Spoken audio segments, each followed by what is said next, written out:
Hello brothers and sisters, welcome again sa ating sharing sa Bread of God. Today, bago tayo magsimula ng ating pagbabasa ng ating Bible, magpasalamat muna tayo sa mahal na Diyos. Lord, maraming salamat sa pagbigay sa akin ng panahon na ito upang makabasa ng Bible at makashare ng aking pag-uunawa at kaunting tulong para sa aking mga kapatid upang maunawaan kung anong mga biyaya na mula sa Espiritu Santo na ipinagkaloob mo sa amin.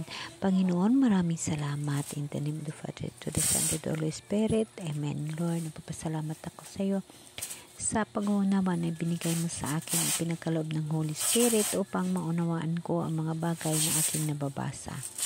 Okay, brothers and sisters, tuunan natin ng pansin ang 1 Corinto chapter 12 verse 9. Ang isang espiritu ring yun ay nagkakaloob sa iba ng malaking pananalig sa Diyos at sa iba'y ang pangyarihang magpagaling sa mga may sakit.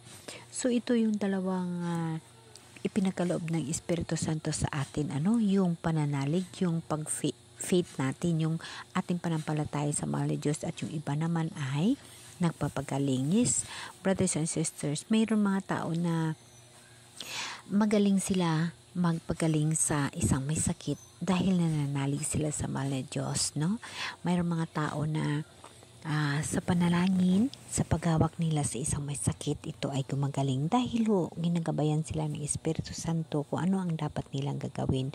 Kaya pinagsama ko itong mga pinagkaloob ng mahal na Diyos na faith and then yung pagpagaling dahil ito yung aking karanasan sa ngayong araw, no? Brothers and sisters, ako ay isang survivor sa stroke. Ngunit hindi pa ako lubos na magaling dahil alam ko yon. Number 1, sa kakulangan sa tinatawag na medication dahil kulang naman yung pera natin. Wala naman tayong sapat na pera upang i-gastos dyan. Yung akin lamang panampalataya at pagtitiwala sa mahal na Diyos, yun ang nagapalakas sa akin at nagapatibay sa akin. Kaya alam ko na ako'y gagaling kahit pa na kulang yung mga gamot na iniinom ko at kulang yung mga tamang sinasabi nila na mga health food. Kasi alam niyo ba, brothers and sisters, na pag ang doktor lang ang atin na susundin, maganda sila dahil na makagamot talaga sila sa atin. Ngunit pag wala naman tayong pera o sapat na panggastos, wala rin tayong magagawa. So lalo lang tayo ma-stress. Kaya para sa akin na wala namang kakayahan sa mga ganong bagay, ay inuukol ko na lamang sa mahal na Diyos at tinitiwala ko sa mahal na Diyos ang aking buhay, ang lahat-lahat sa aking buhay. So dito, brothers and sisters, pumapasok ang tinatawag na faith, no? And then yung pagpagaling mismo sa sarili ko. Brothers and sisters, ito ay experience sa buhay ko. Kahapon sumama yung pakiramdam ko dahil sa gamot, no? Na-stress ka kumbaga sa gamot dahil na mayroon akong pera na ipangbili ng gamot na kaunti, ngunit wala ngang stock, may bagyo pa doon sa butika na bibilhan. So ang binili ay ganun rin ang gamot, ngunit iba ang tinatawag na pangalan. So dahil na syempre nasanay tayo sa iniinom natin na mini-maintenance, so nag-inom ako. So nagtaas konti yung atin na BP. So parang hindi na ako napapanatag. So ito ay reflection sa sarili ko na yung panampalataya ko sa mahal na Diyos o yung tiwala ko sa mahal na Diyos is nagbaba. So kumbaga, lalo akong pinahirapan, lalo sumama yung pakiramdam ko. Ngunit pagdating ng gabi, umiyak ako, sabi ko kay Lord. Umiyak ako, kumakanta ako. Ang kanta ko ay kinakausap ko siya. Sabi ko, Lord, ikaw na yung bahala sa akin. Kahit wala akong ininom ng gamot o may ininom ako ng gamot, kung ako'y papagalingin mo, ako ay gagaling. So yun guys, ang aking ginawa. I'm sorry, Lord, kasi tao lamang ako at mahina, no? Ang lakas ko ay nabawasan ko, no? So something ganon. Kaya ito yung tinatawag na ipinagkaloob ng Holy Spirit, itong faith, din ang tinatawag na healing, no? Na i-reflect ko sa sarili ko. Dahil na after that, nang kinausap ko si Lord, umiyak ako. Tapos sabi ko sa kanya, Lord, may gamot ako kasi wala. Alam ko nagagaling ako, no? Dahil naniniwala ako, nandyan na yung faith ko sa kanya, nandyan na yung pagtitiwala ko. Alam niyo ba guys, brothers and sisters, mula kahapon, hindi ko ininom yung gamot na yon. So, okay lang naman ako, ano? So, isang gamot lang naman yung kumbaga yung nagpa-stress sa akin. So, hanggang ngayon dahil nagtitiwala ako sa mahal na Diyos at naniniwala ako sa Kanya na ako'y paggagalingin niya. So, okay lang ako hanggang ngayon. So, dito guys, pumapasok yung faith at saka yung tinatawag na healing. Dahil na kahit walang doktor, kahit wala mang gamot, kung si Lord ang magmaniobra sa atin, ay gagaling ho tayo. You know, ang sinabi ko kay Lord, sabi ko sa Kanya, mahina lang yung katawan ko at wala na akong magagawa. Ikaw yung may control sa buhay ko. Kaya, ipinaubaya ko talaga sa iyo yung aking buong buhay. So, praise the Lord. Hanggang ngayon, maganda yung pakiramdam ko.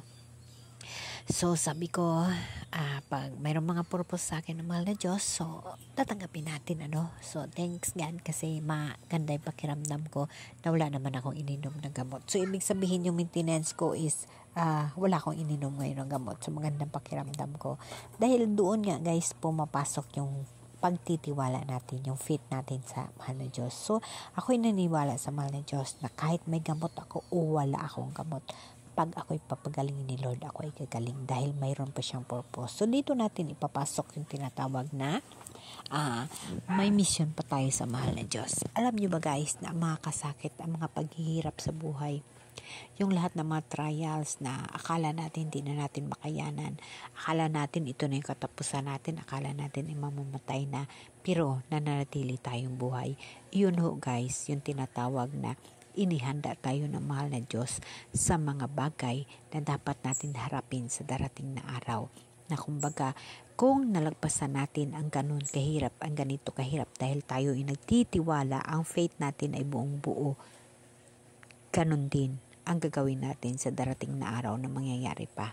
So, ibig sabihin guys, yung faith, ang patitiwala sa mahal na Diyos ay sobra pa sa doktor, sobra pa sa mga bagay na kung ano-ano man ang mabagay sa mundo. Tama o yan guys, ang paniniwala at ang surrender sa mahal na Diyos sa buong puso mo, talaga ho malaking maitutulong sa atin. Kaya brothers and sisters, isa lang ho ang sinasabi ko lagi, na kung nanampalataya tayo sa mahal na Diyos na buong buo, sigurado ho, ligtas ho tayo sa mga kaanuman kapahamakan. Dahil kahit ano pa kahirap, kahit ano pa kasakit ang ating maranasan, yun lahat ay kaya natin labanan. Kagaya ko, akala ko mamamatay na ako. Minsan, sa tawhano na buhay, sa tao na makamundong pamumuhay, nandyan ang kahinaan. Minsan nababawasan yung strength ko kahit na ako'y nanampalataya at ako'y nagtitiwala sa mahal na Diyos. Minsan nababawasan. Yun ho ang isa sa gusto kong hinihingian ko ng tawad sa mahal na Diyos. Gusto ko buong buo ang aking faith at ang aking pagtitiwala sa Kanya. So praise the Lord. Sa ngayon, naniniwala ako at ako'y nagtitiwala na ako'y papagalingin ng mahal na Diyos at bigyan ako ng isa pang kagayunan sa aking buhay upang ako ay makaserbisyo sa Kanya or may mission pa ako para sa Kanya. Akin ho yun ay tatapusin. Kung ano mang mission ang ibibigay sa akin ng mahal na Diyos, akin ho yun tatanggapin upang maihanda ko yung aking sarili sa pagsalubong sa Kanyang pagbabalik upang maghukom. Isa lamang ang aking hinihingi na Panginoon Hesus, huwag mo akong kalimutan sa buhay na walang hanggan. Brothers and sisters, kailangan natin hanapin ang daan sa buhay na walang hanggan. Kung anong man kahirap, kasakit ang ating naranasan ngayon, magtiwala tayo sa mahal na Diyos. Kung saan na pa nababagsak na tayo, kapit tayo sa mahal na Diyos. Magkapit lang tayo kay Lord. Amen? Maraming salamat.